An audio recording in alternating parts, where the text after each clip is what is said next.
నిత్యం ప్రజల్లో ఉండే ఎమ్మెల్యే గండ్ర సత్యనారాయణరావును విమర్శించే హక్కు రమణారెడ్డి వారి అనుచరులకు లేదని కాంగ్రెస్ పార్టీ జిల్లా అధికార ప్రతినిధి దొడ్డి కృష్ణయ్య అన్నారు. ఈ మేరకు చిట్యాల మండల కేంద్రంలో కాంగ్రెస్ నాయకులు ప్రెస్ మీట్ ఏర్పాటు చేసి మాట్లాడారు. ఈ సందర్భంగా బీఆర్ఎస్ నాయకులపై విమర్శలు గుప్పించారు.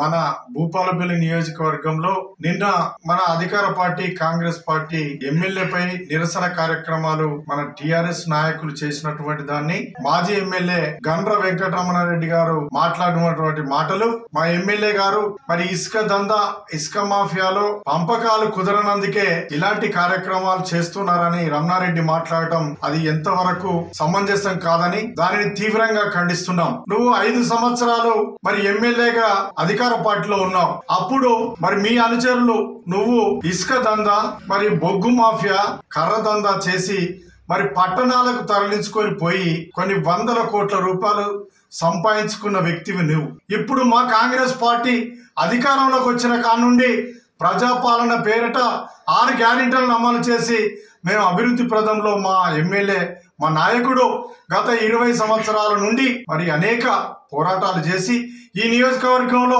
ప్రతి ఒక్క పౌరునికి, పేదవాడికి, నిరుపేదకు అందరికీ అందుబాటులో ఉండి 20 సంవత్సరాలు ఈ నియోజకవర్గంలో ప్రజల యొక్క కష్ట సుఖాలను తెలుసుకున్నటువంటి వ్యక్తి. గత అసెంబ్లీ ఎన్నికల్లో మరి ఈ నియోజకవర్గ ప్రజలందరూ మరి సత్యనారాయణరావు గెలిస్తే మనకు మరి అనేక కార్యక్రమాలు మన పేదల బతుకులు బాగుపడతాయని చెప్పి మరి అందరూ బ్రహ్మరథం పట్టి ఈరోజు కాంగ్రెస్ పార్టీ తరఫున గండ్ర సత్యనారాయణరావును గెలిపించారు. క్యాంప్ ఆఫీసులోని 5 సంవత్సరాలు ఒక్క పేద నిరుపేద నేరుగా వచ్చి ఒక్క సమస్య కూడా నీకు చెప్పుకున్న పాపాన పోలే. మీ అనుచరులతో నువ్వు నీ ప్రభుత్వంలో ఏం చేసినావో ఇదంతా ప్రజలకు తెలుసు.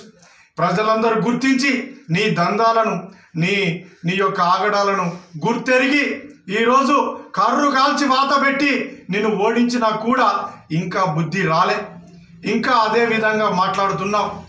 ఇక నుంచి ప్రతి మండలంలో మీ యొక్క నాయకులను రెచ్చగొట్టి రోడ్లెక్కించి ఎలాంటి కార్యక్రమాలు చేసినా మేము అడ్డుకుంటామని, ఇక సహించేది లేదని ఈ సందర్భంగా మేము తెలియజేస్తా ఉన్నాం.